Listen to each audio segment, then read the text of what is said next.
Imagine your country has been facing a terrorist incursion for over 30 years. Your Western and European allies have condemned the attackers, recognized the group as terrorists, and offered their support to you. Now, a few years ago, a new, bigger, and even more widespread threat has surfaced. One who has attacked you and your strong allies. So, what does one of your best allies do?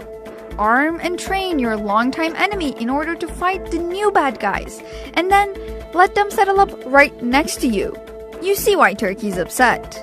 That's what's happening right now on their southern border with Syria, where the YPG control 65% of the Turkey-Syria border. The US says that Turkey should concentrate on attacking Daesh, but Turkey sees the YPG buildup as a greater long-term threat. Here's some background.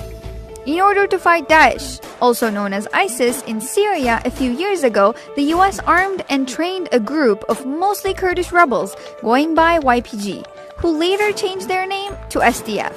More on that in a second. The SDF moved into areas which Daesh had been controlling, and they decided to stay and hold up in cities like Afrin, Manbij, and others. Some areas previously controlled by Daesh are now swarming with SDF fighters. So, who is the SDF? They formerly called themselves the YPG, who the Turks would say equated to the PKK. You're dealing with a terrorist enemy of mine. How can you do that, ally? So we literally played back to them that, hey, you got to change your brand. What do you want to call yourself besides the YPG? And with about a day's notice, they declared that they were the Syrian Democratic Forces. I thought it was a stroke of brilliance to put democracy in there somewhere. That's right. The SDF were told to rename themselves by the US. But why? Aren't they the military wing of the PYD? They are, yes. Is that right, General Dunford? That is correct. The leftist Syrian Kurdish political party founded in 2003. Reports indicate that they're aligned or at least have substantial ties to the PKK.